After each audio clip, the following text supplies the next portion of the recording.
and we've got an amazing lineup this evening. And obviously we want to ensure that M&S is highlighted as a really important sector in the education that we provide in this country. It's the early education, it's vital, particularly to disadvantaged children and those with SEND, and we are facing a huge funding crisis, and it's up to us to save them. So can you post your thoughts? Can you post your views on hashtag SaveMNS on Twitter, or as it is now X, and to join others who have written to their MPs using the mnscrisis.com.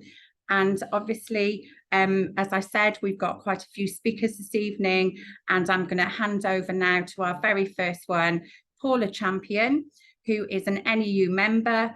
She's a rep at an M&S school in Cambridge.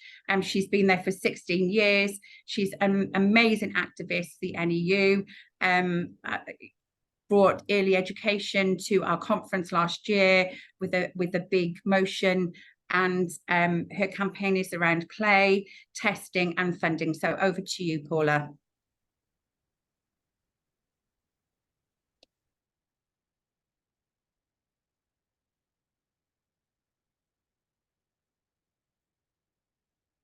Sorry, Paula, you're on mute.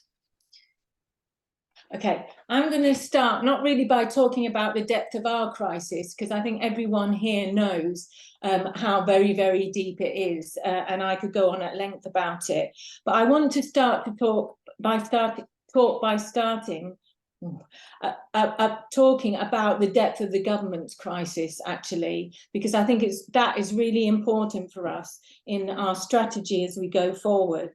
And I think if you look at them, at the moment, they've lost all credibility across the entirety of education, whether it's curriculum, funding, SEND, the whole testing culture, recruitment and retention, the whole privatisation model around academisation, right from our sector all the way through primary, secondary and up to higher education. You know, they are themselves in a very, very deep and serious hole. And I think that while we still have a job to win in terms of the discussion about what we deliver as maintained nursery schools, how vital we are, you know, all of those debates, we have a job to win about the pedagogical model that we are promoting as opposed to the economic one that the government, a really seriously flawed model, is still promoting. You know, actually, we are not starting from a standing position. We have been in this fight for well over 10 years, and we have got a lot of experience. And when I actually look at our ability to work with the forces around us, I am proud of what we have done so far, you know, in terms of our ability to work with parents, with academics, with county councillors, with MPs, at every level. You know, we are coming from a position of running. And so for me, the question is, in the period we're going into, how do we strengthen and build those networks around us, whether it's in our individual campaigns to save our schools that are threatened with closure, or in the bigger struggle around our funding. And we have to be ready, because I think things can change very quickly. You know, literally, you hold your breath with this government about how long they're gonna carry on for. But I think we're looking at an election probably in the spring. And so in Cambridge, where we are, coming out of our conference last year, we had a motion that said to work with our county councillors. In the past, this has been very hard for us because it's been a Tory council, and that actually, you know, any motion that's gone to them, it's been voted down, and they've basically said, you know, we're not interested in you. We don't have a maintained nursery school in our part of the county. You get on with it. Whereas this year, the balance of forces has changed, and it's Labour run. So we took our motion from our union conference, which was all about, you know, the change in ratios, the funding as it was going to change with the 30 hours extended funding. And we went to them and we said, this is our motion. We want to know, where do you stand? Can you actually win a position with the county council that is supportive of maintained nursery schools, but also opposes what the government is trying to do? And it was we met with two councillors, one who was the chair of Children and Young People's Committee, and it was an excellent discussion. And we came away from it, the two of us from our NEU committee, feeling that they were committed, you know, to fighting, and that they understood the importance of maintained nursery schools within the sector. And they put together a motion and they took it to the county council, and they argued hard on it. They argued about maintained nursery schools, and they won that position. And so this year, actually, when I say this year, coming back this academic year, we met with them last week to actually follow it up and say, you've passed it now, you know, my nursery setting is still in deficit. You know, what does it mean? What does it mean you're going to do? Now, I think it's really important. I don't want to sow any illusions. I don't expect that they're going to do it for us. And I actually don't expect the next Labour government is going to do it for us. But I think what we have to do is we have to take what we can with these alliances that we're building to amplify back into our struggle to fight for maintained nursery schools. And so with them, what we agreed was that we would look towards some sort of joint statement around the ratios and the funding extension. They've commissioned a study into how it's going to impact in the county, and they think it will impact, as we do, negatively, and that we will use that to do some sort of either joint statement or initiative, you know, that is calling for more funding across the sector. So that was one of the things we were going to do. And the other thing they raised was that actually to start thinking about the election period and thinking about what are we going to do and who are we going to do it with, whether that is, you know, starting to get the questions as a maintained sector out that we want to be asked, whether it's the platforms we want to use, the publicity, whether we want to have a national event, but it's clearly going to be an election issue. You know, the Tories have shifted on this funding because of various pressures that they are under, but clearly, you know, we have lots of criticism about what they're doing. So I think we have to go into it all guns blazing, actually. So whether that is at a local level in our fights, but in these broader alliances, we have to go into them too. And any industrial strategy that comes, because, you know, we are facing a funding crisis across the sector, we take our fight into those. And I think we're doing we're doing that, embedding the early years sector in that bigger fight and any national action that will come in the future. So I finished. Thank you, Paula. You can really tell the passion that you have there for early years. That's brilliant. It's given us a real insight into some of the things that other people could maybe do some work on as well in their areas. So thank you. And if there's any questions, we'll come back to you later. Our next speaker is, I'm pleased to introduce Rachel Gillett. She's a co-lead of Warwickshire Early Years Hub. She's an executive head teacher of Kenilworth and Whitnash Nursery School. So over to you.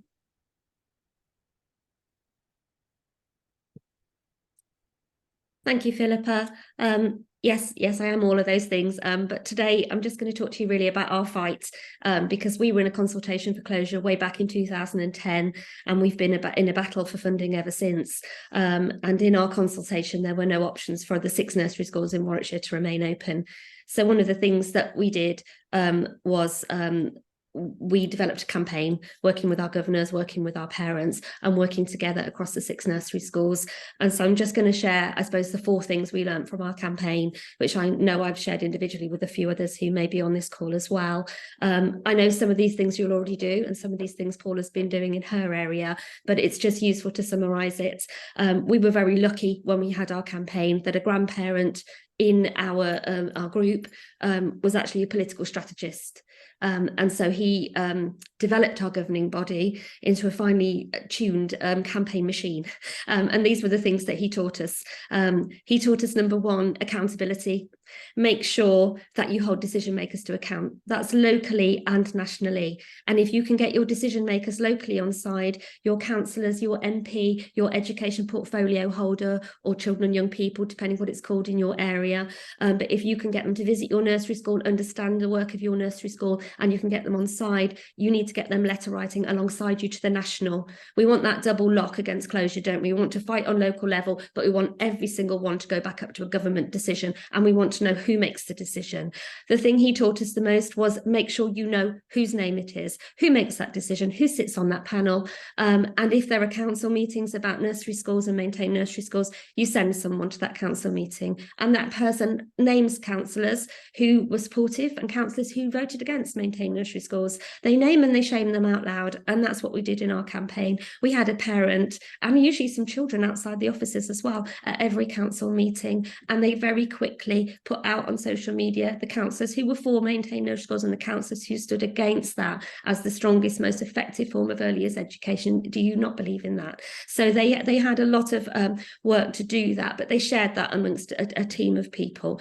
They had to be really specific about what we were asking for, and we had to think about who the decision makers were. So really think about accountability, think about if a panel was making a decision for you to go to consultation, who's on that panel, at what point, and how was that decision made? So question everything. The second thing was clarity, and he taught us this, really be clear about what you do as a school. We all know how valuable our work is, but we don't always have time to evidence it in the way that's useful. So evidence your work, think about the wider roles you do across your county. If you work on some of those wider projects, I'm working on DFE projects at the moment, look at how you nominally cost those. So, you know, I'm an area lead and I'm working across settings. I worked with 50 settings this year on improvement after the COVID recovery. Cost that out. If they were paying for that work, how much would that county cost? So I can go to Warwickshire and say, I've just saved you £60,000. You've got £60,000 worth of work and support that you would not have got had you not had a maintained nursery school head in your authority. So wherever you can, make sure you know the cost and the value of what you do. Use case studies, use those individual ones with the feedback from parents, but also use financial ones, because the next thing he taught us was to know the story of your financial background. So know your costings, and create a story. If you've got a deficit, as we have, create the story of that deficit. Exactly how was that built? Where is the underfunding? What does that look like annually? If you're funded for 38 weeks instead of 39 as we are, what's the cost of that? Because your staff are employed for 39 weeks and you pay for that 39th week, but you get no income for it. So what does that cost you? What does it cost you in your rates? You know, as the only school not supported for the funding of rates, what does it cost you when you didn't get COVID costs? What did it cost you when you stayed open for the whole of that time with all of that extra staffing and with the only schools group not to be able to apply for support for that? So know the story of your deficits. I've been sitting on a deficit for nearly 5 years in Warwickshire, and they're holding that position with me. They haven't yet asked me to close it because I can tell them the exact story of where every penny of that came from. It doesn't make it easier to solve it, but it does just stave off this idea that you've got a deficit, we're going to close you, because there's a story behind all of that. The other thing he taught us was be cat-like, so make yourself bigger. So if your back's against the wall, make yourself look big. So make sure you nationally network. We do that with early education. We link with Beatrice Merrick, we link with our MPs, we go and meet ministers. We have a national voice as much as possible. We've been part of the APPG campaign for a long time, and I worked with Margie Wally before that to work with a pre-campaign group. So keeping that national link is really important. When I sit in local meetings and they say, oh my gosh, look at the deficit of the 6 nursery schools. And I say, okay, let me just tell you what's going on nationally. Let me tell you what the next minister's saying. Let me tell you what the shadow minister's saying about supporting maintained nursery schools and maintain provision for early years after the next election. So the more that we can do this and say this, the more that we make ourselves a bigger network and we link together, the stronger we become. So I know that you are all out there working on those things, but those 4 things were just the things that have saved us a number of times and continue to. And the important thing is we didn't stop them. We've still got our LA officers coming in. We've still got MPs coming in. Every time we get a new cabinet, we invite them in. So it is a constant job, and it's been a constant job for the last 13 years.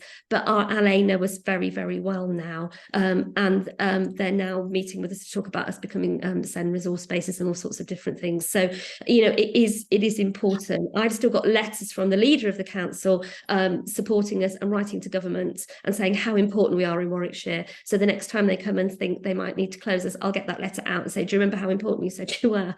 I said we were. So that accountability, clarity, costings, and national networking and campaigning. And in any campaign, there's has to be absolute clarity that we are looking at maintained nursery schools and the maintained sector. We're looking at education for early years. And yes, of course, we'll get into wider funding issues across the sector, but there must always be that clear message because clarity is the basis of all of our campaigning. Thank you. Brilliant. That's really, really helpful. Thank you so much for sharing that with us this evening, Rachel. Those 4 things: accountability, clarity of evidence, costings, and really making sure you get that networking. It's a shame that we haven't all got somebody who's a political strategist, isn't it? So, but yeah, that's given us a little bit of insight into how we can really look at getting that profile forward. Our next speaker is Elena Packer. She's a qualified teacher. She's a leader and an early years consultant in education, currently a full-time mum and parent governor at the Federation of Crossfield and Selhurst Nursery Schools and Children's Centres in the London Borough of Croydon. So good evening and welcome, Elena. Thank you. And I just want to thank Rachel for her speech just then. I'd actually networked with Rachel prior to our campaign, so I'll try not to duplicate too much of what she's already said, but we learned a lot from speaking to you, so thank you, Rachel. I just want to, I'm not going to go too much into the background of what's happening in Croydon because it's very similar to what's happening with lots of maintained nursery schools, problems with deficit and challenges with funding and things like that. But I would emphasize that if you are just to unpick your situation, so like Rachel was saying, just get to the bottom of that story. Where did the deficit come from? What different challenges have we had that have got us to this point? So that's how we began our campaign. And I just want to share a quote with you. It's from Stephen Covey, and it's from his book 7 Habits of Highly Effective People, and it's begin with the end in mind. And that might sound quite morbid, but what it actually refers to is beginning each task or case, like project like we did, with a clear vision of your desired direction and destination. Then continue by flexing your proactive muscles to make things happen. So that's what we did. We flexed our muscles and we created an action plan with some key objectives. And that's how our Nursery Schools Matter was born. And we've got a 3-pronged approach to our campaign: championing, challenge, and sustainability. And I'll just talk through some of the things involved with each of those strands. With the championing, I think it's just important to know that as we advocate for our maintained nursery schools, it's not about putting down what the PVI sector do and other early years provisions do, but it is really just promoting the exceptional work that maintained nursery schools do. And I've got a background in primary, I've got a background in early years, and until my son started at a maintained nursery school, I didn't even really know the true value of maintained nursery schools. And so I think it's important to take away today: make no assumptions. Do not assume that educators, councillors, MPs, do not assume that people know the valuable work that maintained nurseries do. Do not assume that they know that they need protecting. Do not assume that they know the challenges that we're all facing. And I think back to Paula's point in the very beginning, we need to make some noise and we need to make sure that people are aware of the challenges that we're facing. So I won't repeat what Rachel was saying about networking nationally and things like that, because that was something that we learned from their campaign. So I'll move on to the challenge prong. And this was really about, initially it was about getting people to respond to the consultation. So making sure that the consultation was accessible for people, empowering people to have their voice heard, ensuring that supporting documentation was translated so that different people who speak different languages could access it.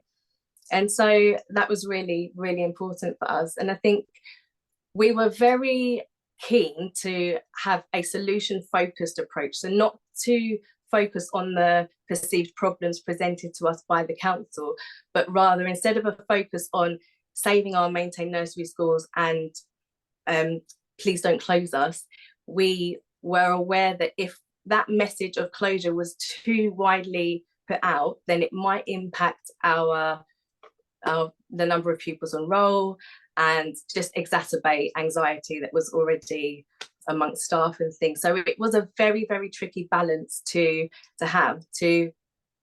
make sure that everybody knew that we were under threat, we are under threat, but also that we're very much open and we're very much committed to the work that we do. So yeah, there were different nuances to different campaigns, but that was something that we had to be really mindful of because our pupil numbers are quite low. And just back to what Rachel was saying as well, we can see that we've learned a lot from you, Rachel. But just being a presence, so showing up at council meetings, asking those questions, making sure people are accountable, the decision makers that are supposed to have the best interests of our young people and our family at the heart of what they do, hold them accountable. And I don't know if anyone's ever played whack-a-mole. It's just, I'm sure there's some councillors and people in the council that would love to bop us on the head, but just pop up everywhere that you can, have a network of people where you can have a representative just to ask those questions or just to listen, just to note things down so you can track the process, whether it's a consultation or whatever it is that might be a challenge for you. And the last prong, sustainability. Oh, a big one. Now, it's not usual for the council to put the onus on the children and families in nursery schools to come up with sustainable options, but that's what Croydon Council did. And as a governing body, we really reflected on, did our offer meet the needs of our community? So that was something that we reflected on. And so we had to look at, were we competitive with some of the providers that were around? And truth be told, we weren't. So it was looking at the hours that we were open during the day, looking at whether we could have the capacity to open all year round, or some sort of model that would increase the amount of weeks in the year that we could be open. And also, did we have the capacity to perhaps taking some younger children in, you know, with the forecasted childcare expansion, could we perhaps take in some 1 to 2 year olds in some of our settings, and looking at that? So just really trying to be creative and reflect on our current offer. And I think I'm just going to wrap up now, but being reflective and adaptable is really important, but so is being unwavering and steadfast and not compromising on the high quality early education that our maintained nursery schools offer. And it is quite a tricky balance to strike because of the challenges with funding, but it's not impossible. And we've actually come to the end of our consultation now. Our report was published yesterday, and the council have said that we've got 3 months to explore different options. And so we are going to work very hard to be solution focused, because we know that there are models that work. We know that our children deserve the high, especially in Croydon, and the challenges that some of our young people are facing. That starts in the early years, and they need to invest in our maintained nursery schools. And something that keeps coming up, Mayor Perry, dear old Mayor Perry, he says doing nothing is not an option. And that has echoed right through our campaign. And I think that's the same for us here. Doing nothing is not an option. We need to be loud, we need to make some noise, and we need to just continue to champion all of the work that our maintained nursery schools do. And we are in the process of putting together some documentation that we can share with other nursery schools, should that be useful. And so hopefully we can get that out to people over the next few weeks. All right, thank you. That's fantastic. Your passion again is really coming through, and it gives lots of other people some hope. And fingers crossed, the next 3 months, you can really show the borough that it is a really important place that we still need to keep. And fingers crossed, and we're all rooting for you. If anyone's got any questions from any of the speakers or anything they want some clarification on, if you add it into the chat, and we'll have time hopefully at the end to come back to some of those questions. So thank you so much for your insight there. That's fantastic. Thank you. Our next speaker this evening is Sarah Bate. She's an interim head teacher. She's worked at 2 maintained nursery schools, Scartho Nursery School, where she's worked for 16 years. Oh, lost my bit of paperwork. Yeah. And Great Coats Village Nursery School. So over to you. Thank you so much. Yeah, I'm here just to share my very recent experiences. I have worked at Scartho Nursery School for 16 years as a teacher and a head. 2 years ago, I was asked to take over another local maintained nursery school on a 50-50 basis, 50% across both settings. And then in September 22, both settings were asked to submit a business plan by North East Lincolnshire Council, as we were in a deficit and our numbers were falling. And then we had nothing, zero, until June 23 this year. And North East Lincolnshire Council initiated a consultation seeking to close, because there's 3 of us. So there's ourselves and there's a daycare as well, on the basis that they were financially unavailable. And this announcement obviously came to a shock to all the staff, families, local council members, and nobody had any prior knowledge really of this. And even more surprising was the fact that the cabinet of the council claimed ignorance as well. I've learned a lot politically through this process. However, due to strong opposition, North East Lincolnshire Council promptly ended the consultation on July the 14th. I'm here to say to you guys why I believe that decision was made, and I'll just go through, if that's okay, what I believe was what happened. There was lots of false and misleading information. So letters went out to parents saying, and the public, we don't have any wraparound care. We've always had wraparound care. And that they've been supporting us for 2 years with our deficit, no support whatsoever. That there were capital expenditure regarding building works of 1.5 million over the 3 settings. Our condition surveys, spot on, but where have they got that from? So that false information was called out. Working in 2 settings, but they're in different wards in my council. So, and the support was so different. So Great Coats, independent councillors, what can we do? Support. The other school, all Conservative, I'm going to say, no support whatsoever. So that I sought the help as well of the WhatsApp group that we're involved with and Maintained Nursery Schools. I spoke to Beatrice, she was amazing. We did Teams, she wrote to our council as well, which was so appreciative of. They didn't follow the correct procedure. So you go first of all to the DFE process, don't you, of closing a maintained school. They didn't follow that, but they kept denying that. The fierce support that we received from the general public was just amazing. These nursery schools have both been in the communities, 100 years. So this is past parents want to send their children, grandparents, they want to send their grandchildren to us. We had meetings, public meetings, where the room was absolutely filled with people. The Scartho one, cabinet members were there and totally denied anything. They didn't know about this. Even the council leader denied it. And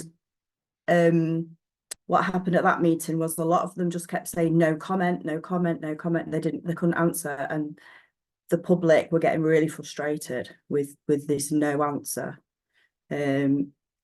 Opposite at the other end of the scale, at the other schools meeting that we went to, the cabinet members all declined the invitation, so they didn't even want to come and face it. So again, the ward councillors, they had to face the questions from the public.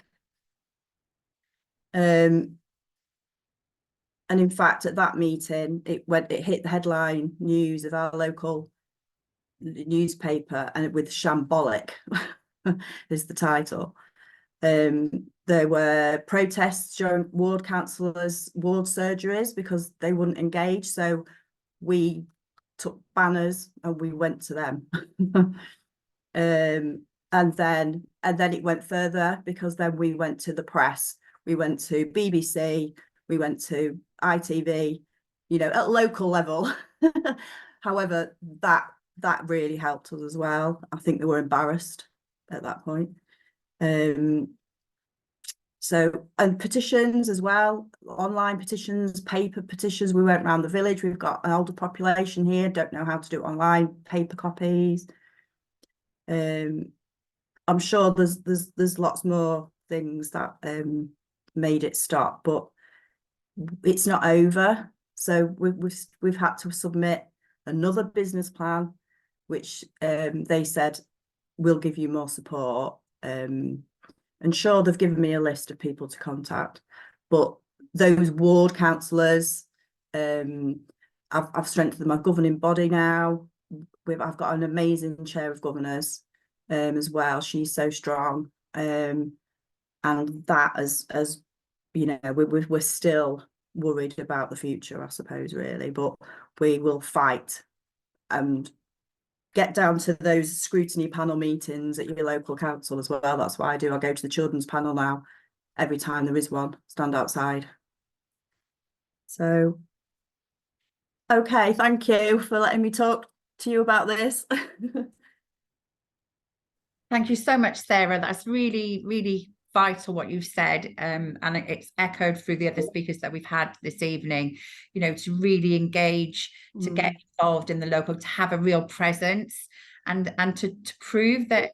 And we shouldn't have to prove, should we, as early educators, we really shouldn't have to prove what amazing thing maintained nursery schools are, and how they support, and the pedagogy and the knowledge that is based in those schools, and how, if we lose them, what will be lost locally to the parents, to the children, everything. So thank you so much, and fingers crossed for you and your continued fight, and everybody on here tonight will be with you on that fight. We'll all be there together. We were hoping for our next panelist to have somebody to come along and talk about Kintore Way nursery campaign. I don't know whether there's anybody on this call tonight that has any knowledge of that. So if there is somebody, can you make yourself known, because we'd love to hear a little bit more about that. But unfortunately, the speaker was unable to attend. We've got a few questions, so we'll put those to the panel now. So the first question to Paula, is there a formal arrangement for your historic deficit?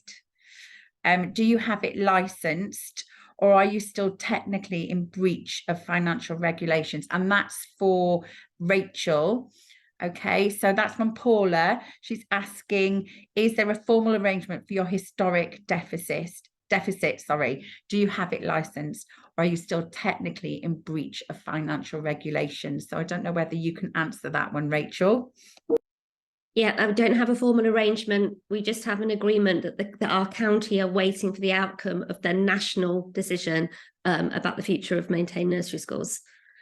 Because obviously when that whole consultation process came, which the supplementary funding was put in place, while that was taking place, there was a statement from national government at that time that shouldn't mean the closure of maintained nursery schools. So our county is hanging on to that, and it is waiting for that national decision that we've all waited a long time for. So I don't have anything more formal than that, no. Okay, thank you for that answer, and I hope that helps the person who asked that. Obviously, I was reading an article in the Guardian today, and I know that this will be at the heart of everybody who works in the M&S sector, because you know, they've offered the 400 million for UK early years sector, and the question in the article was, well, it's buying time, but will it be enough?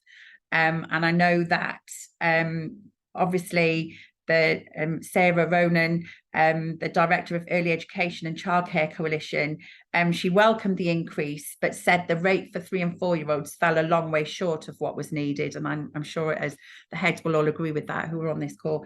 But unfortunately, your funding still hangs in the balance, doesn't it? Because although the money is going into local government, local authority, you're still then waiting to find out what the formula is and how much you're going to achieve from that. So I don't know whether you'd like to speak on that, Rachel. Sorry, there's somebody, Rebecca Sherwood, the head from Kintore. Is there any more you want to add on that? Hi, can you hear me? Can you hear me? Yes, we can, Rebecca. Okay, sorry, yeah, I'm on my phone because I was just coming from the bus. So I'm the head teacher at Kintore Way in Southwark. So we're in a position of having a really significant deficit and having to submit a deficit recovery plan. We've had to do a reorganisation, which really is going to see 15 staff made redundant on the 31st of December, which is just catastrophic. We're a really, really large nursery school. We've been there since 1939. And so the unions, the NAHT, have run a campaign, as well as Unison and the NEU. What the last speaker said, going to scrutiny made a really massive impact. Our deficit, I'm arguing it's an artificial deficit.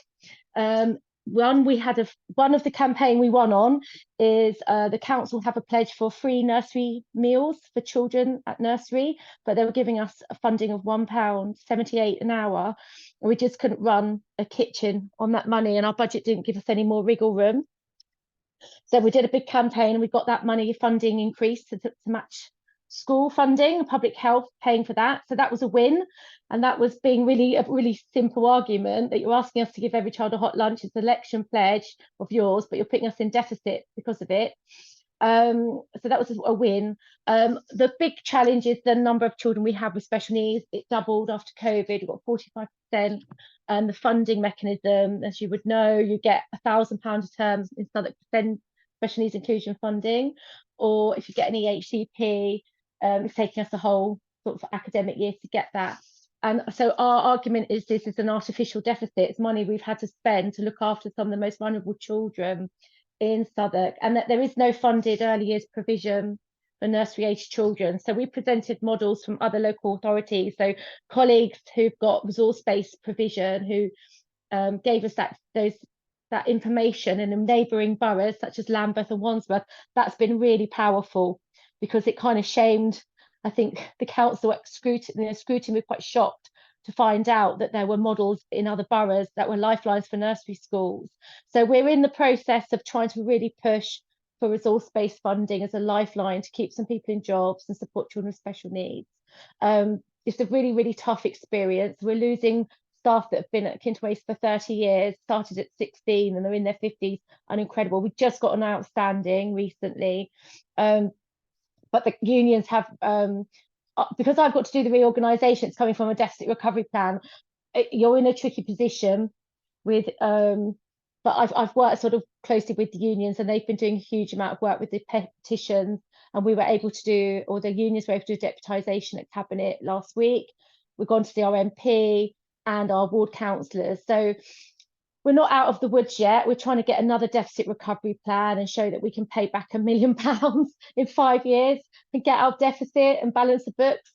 So they're not proposing a closure, but you feel like it's a closure by the back door, because you don't actually know how you're going to manage with the staff and we're just looking at really getting a really good SEND strategy for under fives in Southwark, and that's what I'm pushing for. And we finally got people around the table where there hasn't been much there hasn't been much of an acknowledgement.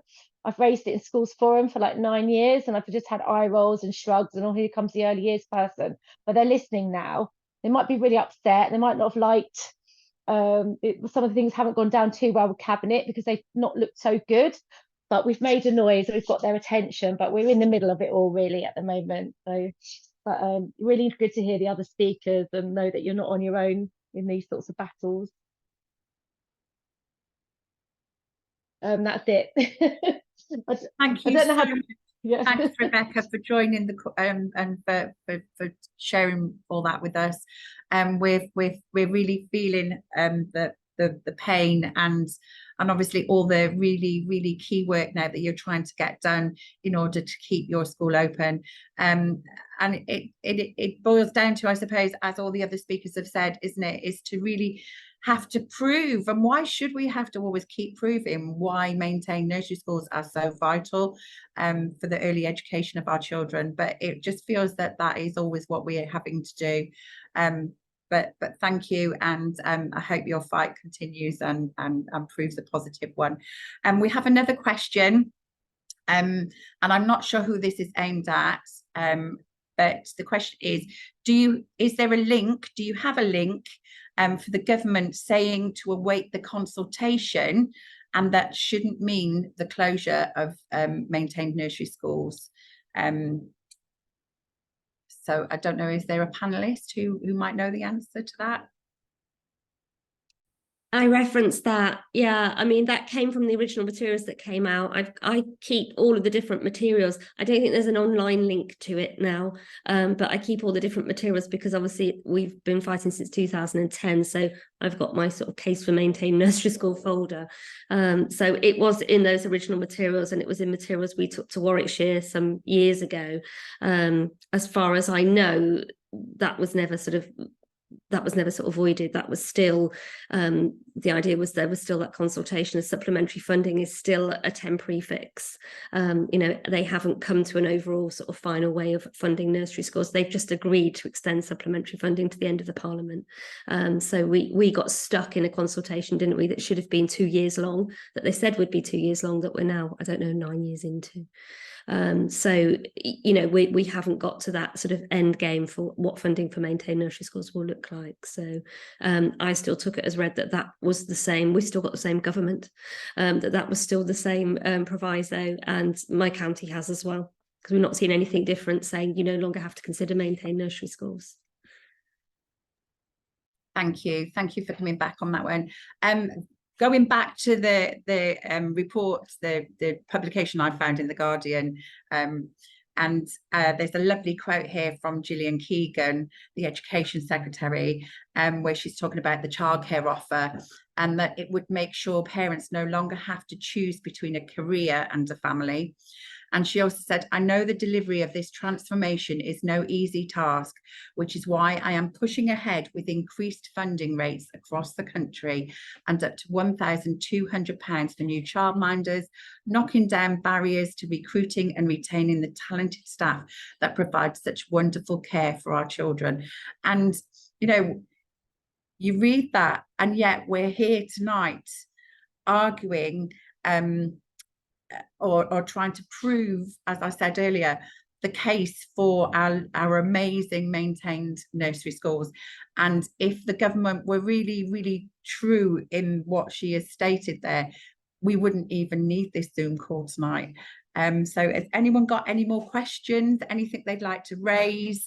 As I said earlier at the beginning, please use X, or what it was formerly known as Twitter, and hashtag to as many people as you can to really get our voice heard in the sector.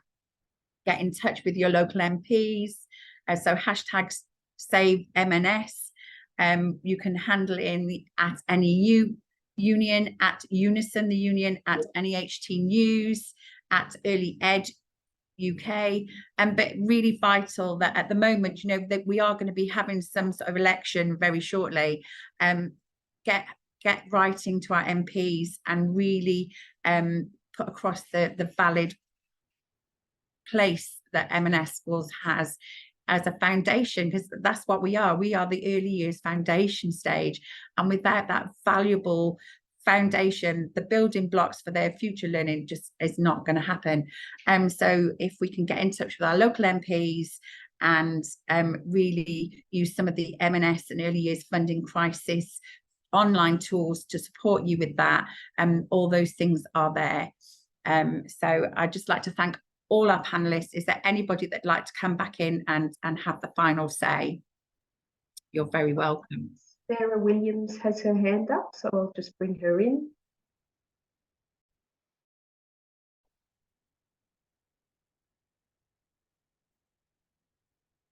Hello. Hi, Sam.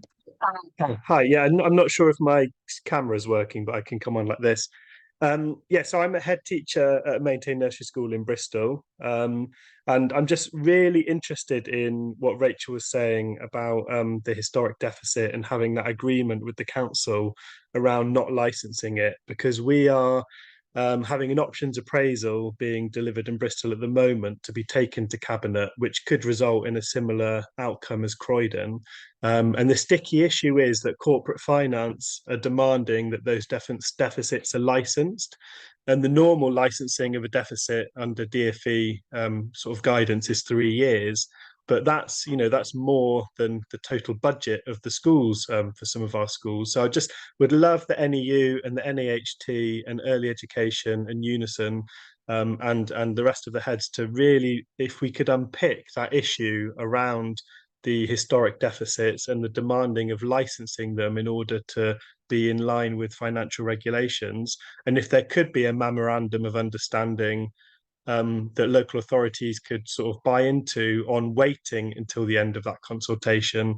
Like Rachel was saying, the supplementary funding was supposed to be a short term until they decided on how to do it going forward. I just think that could help solve quite a sticky issue regarding the licensing of, or an understanding of those historic deficits, so that we can be working on those in-year surpluses and the financial sustainability in year and our success, because the weight of the historic deficit is a real challenge. Thank you, Sam. That's really good to hear from the Bristol perspective, and I'm sure that from this call you might have some people that can come back to you. I'm sure hopefully you're on the WhatsApp, the Save M&S WhatsApp, and you can reach out and get some. Also, I'm aware that we've got Beatrice, and I'm wondering if she'd like to have a few words. Thank you, Philippa. I just thought I'd sort of briefly add a little bit on the national picture at the moment. Obviously, hopefully people are aware, we've had the announcement of the 24-25 funding rate today, which includes a 20% uplift to the M&S supplementary funding compared to last year, which looks great compared to inflation, but then you realise that's because it's got the teachers' pay and pensions grant in it. So it's basically just an inflationary increase. It's a standing still. We've still got an issue that the 3- and 4-year-old rate is not sufficient to cover costs. There's no movement on the supplementary funding covering 30 hours or the new entitlements, although again, at least the rates for the new entitlements are higher, though of course the ratios are also tighter, so that remains to be seen. So we're in a, what should we say, interesting times with a government that it feels perhaps is a little bit treading water and not necessarily expecting to have to implement the pledges it's currently making to the public. We have Labour, which is saying very warm things about the maintained sector, but has kicked everything into the long grass by appointing Sir David Bell to undertake a review of early years. So yes, it's a difficult time, and in the meantime, as our speakers have shown, so many people are having to fight fires locally. You all do an amazing job. You have put in so many extra miles in terms of building up that support locally, working with your parents, your councillors, your MPs, all of your local communities. So I just wanted to say thank you to all the work that all the heads and teachers and staff of nursery schools who are on the call do. We know you go so far above and beyond what's needed. And we will continue to fight for you at national level, myself and colleagues in NEU, NAHT and Unison are meeting regularly to try and work out how can we keep pushing all this forward, how can we keep it high on the agenda. I'm very happy to look at practicalities like Sam's query about licence deficits and whether we can get any helpful guidance on that. So I think that that's all I'll say for now, but thank you to everybody, to all the work they do. And we will continue to fight this because we cannot afford to lose any more maintained nursery schools. Thank you, Beatrice. I hope that people have found our Zoom this evening really informative, and has helped us to understand that we're not on our own. There are people in every borough across the country facing exactly the same issues that you're all facing, and just to take away that, you know, we are, in my eyes, we are the most important sector in the whole of the education of our country, because if we don't get it right, then those children, you know, are going to be failed, and we really need to do and continue the most amazing work that we all do every single day. So thank you for joining us this evening. As an executive member, I will be ensuring that the voice of early years will continue to be heard at executive. I know that Paula has put forward a motion to take to our conference at NEU this year, and I've made sure that that's gone through quite a few districts. So if anybody needs any help with getting your voice heard in different places, I am on the M&S chat, and I will do everything I can to support all of you in whatever way I am able to. And I know that NAHT and Unison all are doing the same. So well done to everybody. We do the most amazing job every single day, and we make such a difference to the young people that we work with. So thank you for giving up your time this evening, and hope to see you all again soon. Thanks very much for joining us. On a final note, I'd really like to say thank you to Molly and to Jacinta for all the amazing work that they've done in the background to enable this meeting to take place tonight. So thank you so much. Without your help, I wouldn't have been able to have all the backgrounds and to be ready to chair in the few minutes that I had between getting home and going live. So thank you so much for everything you do, and to all the staff who have helped in the background as well. Thank you very much. Thank you.